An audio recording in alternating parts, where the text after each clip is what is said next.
Hello student, अब हम चल रहे हैं एक नए टॉपिक की तरफ। क्लास 12 फिजिक्स के फर्स्ट पार्ट में जो पहला चैप्टर है उसमें हम लोग जो टॉपिक कर रहे हैं द्विध्रुव, उसमें एक स्टेप और आगे बढ़ते हैं। हम लोगों ने द्विध्रुव में क्या क्या कर लिया है उसके बारे में एक बार फिर से चर्चा कर लेते हैं। हम लोगों ने पहले पढ़ा द्विध्रुव क्या होता है और उस द्विध्रुव के कारण अगर एक अक्ष पर कोई बिंदु है उस पर कितना बल, अक्ष पर कितना वैद्युत क्षेत्र होगा। और हम लोग ने पढ़ा है कि उस द्विध्रुव के ऊपर और नीचे यानी विषुवतीय तल पर कितना इलेक्ट्रिक फील्ड आएगा उसके बारे में हम लोगों ने चर्चा की है, यानी कितना वैद्युत क्षेत्र आएगा उसके बारे में चर्चा की है। आज जो हमारा एक नया टॉपिक है, इससे पहले हम लोगों ने ये दो टॉपिक कर लिए हैं। कौन कौन से टॉपिक कर लिए हैं? एक टॉपिक कर लिया है ये विषुवतीय तल पर स्थित के लिए, और एक हम लोगों ने पढ़ लिया है अक्षीय तल पर स्थित के लिए। ये दो टॉपिक हम लोगों ने कर लिया है। देखिए ज़रा सा हम लोग देख लेते हैं इसको कौन कौन से टॉपिक हो गए हैं। टॉपिक हो गए हैं अक्षीय स्थित बिंदु के लिए और एक हो गया है हमारा विषुवतीय तल के लिए। ठीक, ये है विषुवतीय तल के लिए, यहाँ पे ये है विषुवतीय तल के लिए। ये वाला टॉपिक हमारा हो गया, ये वाला। ठीक है, ये टॉपिक हमारा हो गया है। अब ज़रा समझिएगा, अगर मान लेते हैं कि ये जो एक टॉपिक है ये थोड़ा सा इसको समझने के लिए है कि कार्बन, देखिए ये थोड़ा सा केमिस्ट्री का टॉपिक है लेकिन इसे हम थोड़ा सा समझने की कोशिश करते हैं। जरा समझ लीजिए डाइपोल मोमेंट होता क्या है, एक्चुअल में द्विध्रुव होता क्या है। केमिस्ट्री में अगर आपने डाइपोल मोमेंट पढ़ा होगा, अगर केमिस्ट्री में डाइपोल पढ़ा होगा तो डाइपोल का मतलब होता है, देखिए केमिस्ट्री में अगर आपने डाइपोल पढ़ लिया तो मतलब होता है एक पॉजिटिव चार्ज, एक क्या हो गया, एक क्या हो जाता है पॉजिटिव और एक होता है नेगेटिव। ठीक है, अब यहाँ पे देखो एक आती है विद्युत ऋणात्मकता, जिसे आप कहते हैं विद्युत ऋणात्मकता। जैसे जब आप पीरियोडिक टेबल देखेंगे, पीरियोडिक टेबल में जो हाइड्रोजन, फिर यहाँ पे बनता है हीलियम और फिर इसके नीचे आता है lithium, beryllium, boron, carbon, nitrogen, oxygen, fluorine और नियॉन, ऐसे आता है नियॉन। तो देखिएगा जरा, इधर के जितने टॉपिक अगर आप इधर जाएंगे तो यहाँ पे धनात्मकता बढ़ेगी। क्या बढ़ेगी? धनात्मकता, विद्युत धनात्मकता। लेकिन जैसे जैसे आप इस साइड जाते हैं वैसे वैसे इसकी क्या बनती है? ऋणात्मकता। ये क्या बनेगी? इसकी ऋणात्मकता। ठीक, तो जब आप इधर जाते हैं, यानी अगर आप इधर जितना ज़्यादा जाएंगे यानी ज़्यादा इलेक्ट्रोनेगेटिव सब्सटेंस कौन होगा? ये ज़्यादा ही विद्युत ऋणात्मक होगा। फिर उसके बाद ये इधर आएंगे, फिर इधर आएंगे। अच्छा, इनके ग्रुप में भी होते हैं, इनके आप जाएंगे डाउन टूवर्ड्स, जैसे फ्लोरीन हुआ, क्लोरीन हुआ, ब्रोमीन हुआ, आयोडीन हुआ। ठीक है, तो इसके नीचे जब जाते जाते हैं तो विद्युत ऋणात्मकता क्या हो जाती है? घटती जाती है। ठीक है, तो यहाँ पे अगर आप देखेंगे तो लिखा हुआ है कि कार्बन, देखिए अगर कार्बन एक कंपाउंड है, कार्बन अगर ऑक्सीजन के साथ जुड़ा या कार्बन किसके साथ जुड़ा? हाइड्रोजन के साथ। यानी अगर यहाँ पे CH3 और CH4 और किसके बीच में है? कार्बन डाइऑक्साइड के बीच में बताया गया है। ठीक है, मेथेन और कार्बन डाइऑक्साइड के बीच में बताया गया है क्या? Dipole moment. तो जरा यहाँ देखिएगा, यहाँ पे इनके बीच की जो विद्युत ऋणात्मकता है, ठीक है, इसी बारे में आपको देखा जाएगा। देखिए यहाँ पे आपको बताया गया है, क्या बताया गया है? अधिकांश अणुओं के धनावेश और ऋणावेश के केंद्र में एक ही समान स्थान पे होते, इसलिए इनका गुण शून्य होता है। तथा कार्बन डाइऑक्साइड और मीथेन इसी प्रकार के अणु हैं, और इसमें क्या है कि विद्युत क्षेत्र आरोपित किया है, ये दोनों विकसित कर लेते हैं, किंतु धनावेश और ऋणावेश केंद्र संपादित नहीं होते हैं, अतः विद्युत अनुपस्थित होते हैं। लेकिन वाटर के बारे में अगर बात की जाए, जैसे पानी है, ठीक है, इनके बीच का जो इलेक्ट्रोनेगेटिविटी डिफरेंस है वो बहुत ही कम है। ठीक है, इनके और इनके भी। ठीक है, अच्छा, लेकिन अगर यही बात कर ली जाए किसकी? पानी की बात कर ली जाए, यानी H2O की, तो यहाँ पे आपने देखा होगा 2 लोन पेयर होते हैं। इन्हीं 2 लोन पेयर की वजह से इसकी साइज़ क्या हो जाती है? श्रिंक कर जाती है। तो ज़रा यहाँ पे समझिएगा, इसका शेप क्या बन जाता है? वी शेप बन जाता है। ठीक है, ये वी शेप बन जाता है। ठीक है, तो वी शेप बनने का कारण है कि यहाँ पे जो लोन पेयर हैं, दो लोन पेयर हैं, इनकी वजह से, क्योंकि इसकी विद्युत ऋणात्मकता ये मोर इलेक्ट्रोनिगेटिव है, ये निगेटिव है, और ये क्या है, मोर पॉजिटिव है। तो ज़्यादा जो इलेक्ट्रोनिगेटिव है और पॉजिटिव है, इनके बीच में क्या होगा, द्विध्रुव का, इनके बीच में क्या हो जाएगा, द्विध्रुव की उत्पत्ति हो जाएगी। ठीक है, इसी चीज़ को इस टॉपिक में आपके बताया गया है। इसके ये सिर्फ आपको एक कंक्लूजन टाइप का दिया गया है कि आपके साथ यहाँ पे आपका एक डेरिवेशन है, डेरिवेशन अभी सॉरी न्यूमेरिकल है, न्यूमेरिकल हम अभी करा देते हैं। फिलहाल हमारा एक जो नेक्स्ट टॉपिक है उसको हम क्लियर करते हैं। पहले देखिए, ये जो टॉपिक है वो है एक समान विद्युत क्षेत्र में द्विध्रुव। अभी तक हम लोग कर क्या रहे थे, एक द्विध्रुव ले रहे थे, माना कि एक द्विध्रुव है, इसके एक पॉइंट को पॉजिटिव और एक पॉइंट को निगेटिव कर रहे थे, और इसके कारण यहाँ पे यानी अक्ष पर इसका वैद्युत क्षेत्र निकाल रहे थे। यानी इसको जरा यहाँ समझते हैं, हम लोगों ने पढ़ा माइनस क्यू और प्लस क्यू को एक डाइपोल सिस्टम बना लिया। ठीक, इसके कारण हम लोग किस यहाँ पे निकाल रहे थे, कहाँ पे, एक बार इसके अक्ष पर निकाल रहे थे, माना कि ये अक्ष है, इस पर पॉइंट कोई ए है, ए पॉइंट पर, और एक बार इसके विषुवतीय यानी बी पॉइंट पर। ठीक, हम अक्षीय पे निकाल रहे थे और विषुवतीय निकाल रहे थे। ठीक, विषुवतीय निकाल रहे थे, तो हम लोगों ने इस दोनों को निकाल लिया है। ठीक है, इन दोनों के बारे में हम लोगों ने चर्चा कर ली है और पढ़ भी लिया है ठीक से। ठीक है, इसको ज़रा रिवाइज कर लीजिएगा आप लोग। ठीक है, अब हम जो करने वाले हैं वो क्या है, वो ये है कि मान लेते हैं हमारा जो डाइपोल है, एक सिस्टम है डाइपोल का, दो पोल द्विध्रुव का जो सिस्टम है, इस डाइपोल को उठा करके हम कहाँ पे रख दें, एक वैद्युत क्षेत्र में। यानी मानते हैं कि ये एक वैद्युत क्षेत्र है, ये क्या है, एक वैद्युत क्षेत्र। ठीक, ये क्या है, एक वैद्युत क्षेत्र, और उसमें हम लोगों ने उठा करके क्या रख दिया है, डाइपोल को। क्योंकि डाइपोल के बारे में आपको कंफर्म है कि डाइपोल में दो पोल होते हैं, एक पॉजिटिव और एक निगेटिव। अब आप जानते हैं कि ये जो इलेक्ट्रिक फील्ड है, ये जो इलेक्ट्रिक फील्ड है ई, जो ये येलो कलर से आपको दिखाया जा रहा है, ये मान लेते हैं, इसे क्या कहते हैं, इसे कह देते हैं वैद्युत क्षेत्र। क्या है, इसे हम लोग क्या कह रहे हैं, इसे कह रहे हैं वैद्युत क्षेत्र। ये क्या है, वैद्युत क्षेत्र। ठीक है, अगर आप वैद्युत क्षेत्र में रख देते हैं इस चीज़ को, अगर किसी डाइपोल को कहाँ रख दें, वैद्युत क्षेत्र के अंदर ले जाते हैं, तो ये डाइपोल मोशन में आएगा। अब ज़रा यहाँ समझिएगा, अगर ये चीज़, ये इलेक्ट्रिक फील्ड निगेटिव की है, तो ये इधर अटैच हो जाएगा। यानी इस पॉइंट को अगर फिक्स करें, कौन से पॉइंट को, इस पॉइंट को, तो ये इसी पॉइंट से कहाँ जाएगा, मोशन में जाएगा। यानी कुछ ऐसे आ जाएगा, मतलब ये बाहर की साइड आ गया और एक अंदर की साइड चला गया। तो इसको हम आ गए पॉजिटिव क्यू, और यहाँ पे आ जाएगा माइनस क्यू। तो ज़रा एक बात समझिएगा, ये कितना एंगल मूव हुआ, 30। तो ये मोशन इसका कितना हुआ, मोशन इसका ये हुआ। ठीक, तो अगर हम इसके अंदर अगर आपको रखते हैं, इसको किसको रखते हैं, डाइपोल को रखते हैं, तो ये डाइपोल क्या करता है, एक बल का अनुभव करेगा। क्यों अनुभव करेगा, क्योंकि ये कहाँ रखा गया है, वैद्युत क्षेत्र में।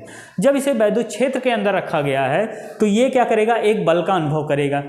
तो अगर वो बल का अनुभव कर रहा है, तो उसके इस पॉइंट पे जो इसको बल का अनुभव होगा, उसके कारण इसके अंदर क्या होगा, एक मोशन होगा, एक क्या होगा, मोशन हो जाएगा। जैसे अगर हमने इस डाइपोल को यहाँ पे रखा और ये मूव करके कहाँ चला गया, ऐसे, तो इसने दूरी कितनी तय की, ये वाली, इस दूरी को हम लोग ये दूरी कह रहे हैं, ये दूरी तय की इसने, ये वाली दूरी तय की, कौन सी, ये वाली, और इस पर जो बल लगा है उसके कारण ये दूरी तय हुई है। तो हम लोग जब भी इसके घूर्णन को निकालते हैं, इसी को कहा जाता है बल।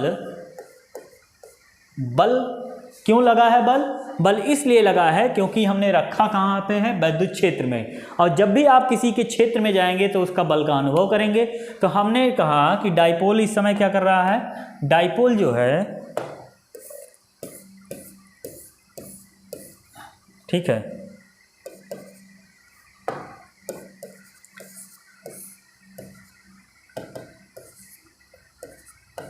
ठीक है। ये जो डाइपोल है जब इलेक्ट्रिक फील्ड इसमें रखा गया है इलेक्ट्रिक फील्ड में, तो ये क्या करेगा, बल का अनुभव करेगा, जिसके कारण ये अपने मध्य बिंदु से क्या करेगा, घूम जाएगा। कितना घूमेगा, मान लेते हैं इतना घूम गया, ठीक, -q और +q।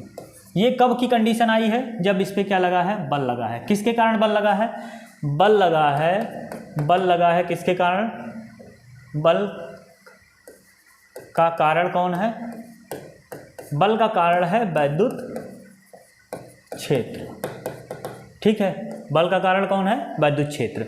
तो जब भी आप किसी डाइपोल को वैद्युत क्षेत्र के अंदर रखते हैं, यानी बाह्य वैद्युत क्षेत्र के अंदर रखते हैं, तो उसमें क्या लगेगा, एक बल लगेगा। और उस बल के कारण इस डाइपोल के अंदर क्या आएगी, एक प्रवृत्ति आएगी, जिससे ये क्या हो जाएगा, घूमेगा। और ये जितना घूमेगा, ठीक है, क्योंकि इसके अंदर क्या लगा है, इसके अंदर लगा है बल, और उस बल के कारण, क्योंकि इसमें लगा है क्या, इसमें लग गया है आपका, इसमें लग गया है आपका बल, और इसको हटा ही देते हैं, क्या दिक्कत है, ठीक है।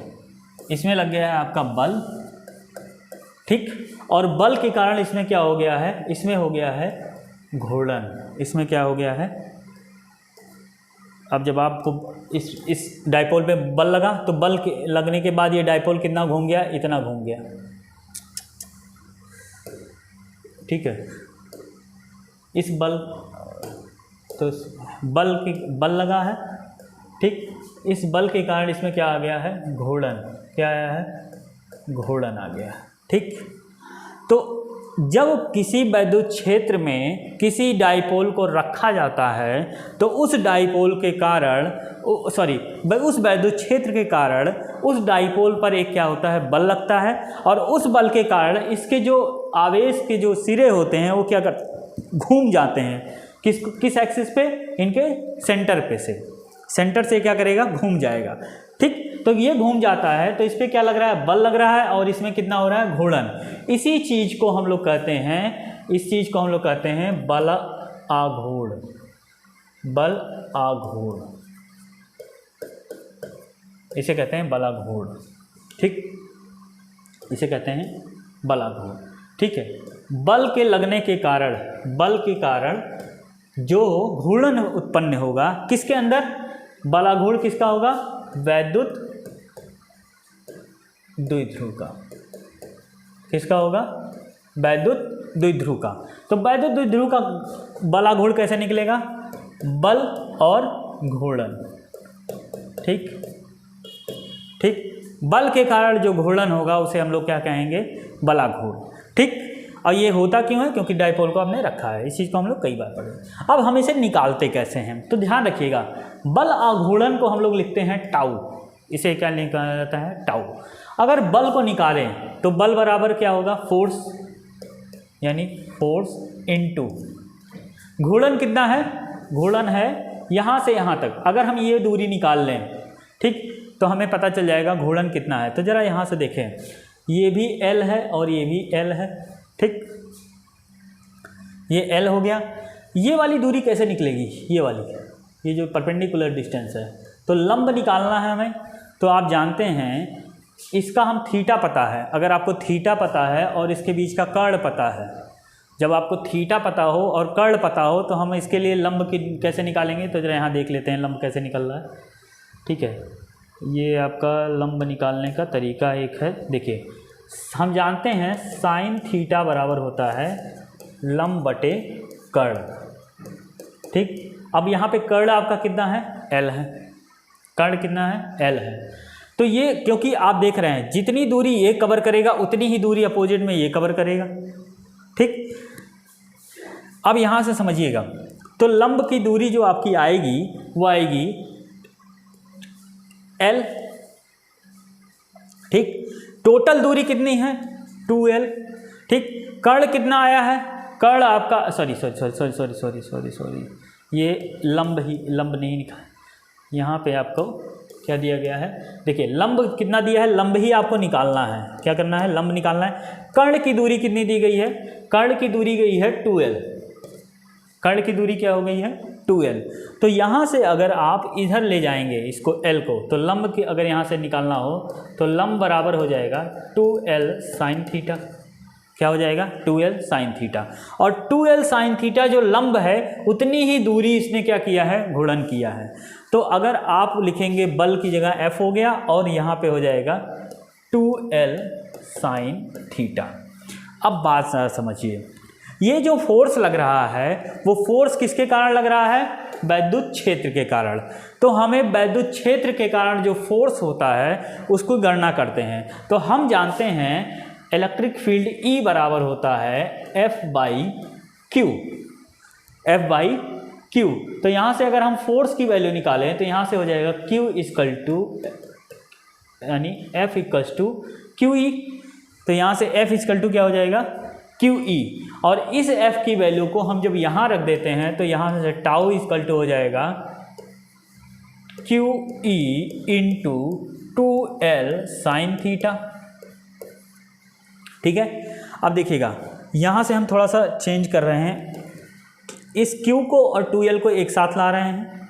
तो यहाँ लिख दे रहे हैं Q 2QL E sine theta. अब क्योंकि हम जानते हैं 2QL यानी 2QL बराबर क्या होता है, यानी हम लोग जानते हैं वैद्युत ध्रुव P बराबर होता है 2QL। P बराबर क्या होता है? 2QL।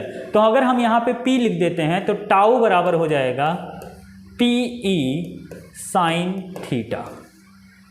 PE sine theta. तो ये क्या चीज़ निकला है हमारा? ये किसी बाह्य बल में, किसी बाह्य विद्युत क्षेत्र में जब हम डाइपोल को रखते हैं तो उस पर क्या निकलता है? घूर्णन। उसका घूर्णन होता है तो ये क्या निकल के आता है? वैद्युत द्विध्रुव के कारण बल अघूर्ण। बल अघूर्ण का मतलब जब कहीं बल लगे, किसी डाइपोल पर बल लगे और उस डाइपोल में क्या आ जाए, उसके सेंटर को एक्सिस मान के वो क्या हो जाए? रोटेट कर जाए, यानी घूम जाए, यानी घूर्णन आ जाए। तो ये आ जाता है बल अघूर्ण। और बल अघूर्ण आपका जो फॉर्मूला है वो है P क्या है यहाँ पे? द्विध्रुव है, द्विध्रुव है, वैद्युत द्विध्रुव। E क्या है? क्षेत्र है। साइन क्या है? साइन क्योंकि ये जो दूरी तय की गई है वो लंब निकाला गया है तो ये आया है 2l। तो ये साइन थीटा जो है। थीटा क्या है? थीटा वो एंगल है, जितना एंगल वो क्या कर रहा है? एक्सिस पे क्या कर रहा है? कवर कर रहा है। मतलब ये थीटा जितना एंगल बना रहा है उस एक्सिस के साथ, उसके बारे में बात की गई है। तो यहाँ पे वैद्युत द्विध्रुव अघूर्ण किसी बाह्य बल के कारण, जो आपका टॉपिक था, एक टॉपिक है जो आपका कौन सा टॉपिक है आपका? जो टॉपिक आपका है ये देखिए, जो एक समान बाह्य बल के कारण वैद्युत क्षेत्र का जो टॉपिक है, ठीक है, उसके बारे में आपको यहाँ बात की गई है। QE 2a साइन थीटा है, हम लोगों ने लंबाई को ले लिया, ये है आपका आया है। अब ये कैसे आया? क्रॉस प्रोडक्ट कब आता है और डॉट प्रोडक्ट कब आता है? ये स्केलर और वेक्टर में होता है। जब आप दो वेक्टर का क्रॉस प्रोडक्ट करते हैं तो वो तीसरा वेक्टर दिखाता है जो उसके क्या होता है? लंबवत होता है। तो यहाँ पे लंब की वजह से यहाँ पे साइन थीटा को अगर आप हटाना चाहें तो यहाँ पे क्रॉस प्रोडक्ट लगा दें, यानी PE sine theta, PE sine theta बराबर टाउ होता है। ठीक है, तो ये चीज़ दिया गया है। ठीक है, अब यहाँ पे दो तीन चीज़ें बताई गई हैं। किधर का मोशन होगा, यानी देखिए ये इस साइड का मोशन जा रहा है, ये इस साइड का मोशन जा रहा है। इसका मतलब यहाँ पे जो सेंटर पे होगा वो क्या होगा? रोटेट करेगा। सेंटर रोटेट करेगा और जितना एंगल बनाएगा वो थीटा हो जाएगा। L क्या है? ये 2L यानी पूरी दूरी हो जाएगी। और QE कहाँ से आया है? क्योंकि इस पर जो बल लग रहा है, F इक्वल टू हम लोगों ने पढ़ा है, F इक्वल टू क्या है? F इक्वल टू हम लोगों ने पढ़ा है QE। F बराबर क्या होता है? QE। तो F की जगह हम लोगों ने QE रख दिया, सीधा निकल गया आपका क्षेत्र। तो एक छोटा सा टॉपिक था। ठीक है, आगे आपका आवेश है सतत आवेश वितरण। तो ठीक है, इसको बारे में हम लोग नेक्स्ट वीडियो में चर्चा करेंगे। एक नया टॉपिक है और यहाँ से एक लास्ट टॉपिक जो आपके चलने वाला है वो है गॉस का प्रमेय। ठीक है, गॉस का नियम ठीक है। गॉस की प्रमेय भी आती है, नियम भी हैं। तो यहाँ पे जो हम लोग पढ़ेंगे, इसके बाद हम लोगों का जो सतत आवेश वितरण के बाद जो हमारा टॉपिक चलेगा वो है वैद्युत क्षेत्र का अभिप्राय। नहीं सुनिए आवेश कारण वैद्युत क्षेत्र, ये तो हमारा टॉपिक हो चुका है। वैद्युत क्षेत्र रेखाएँ हम लोगों का हो गया है टॉपिक। हम लोगों का जो नेक्स्ट टॉपिक है वो है एक समान वैद्युत क्षेत्र के कारण। अगला जो हम लोग टॉपिक पढ़ेंगे वो है गॉस का नियम। अगले वीडियो में हम लोग फिर से मिलेंगे, तब तक के लिए धन्यवाद। तैयार करते रहिए, आराम से पढ़ाई करते रहिए। धन्यवाद।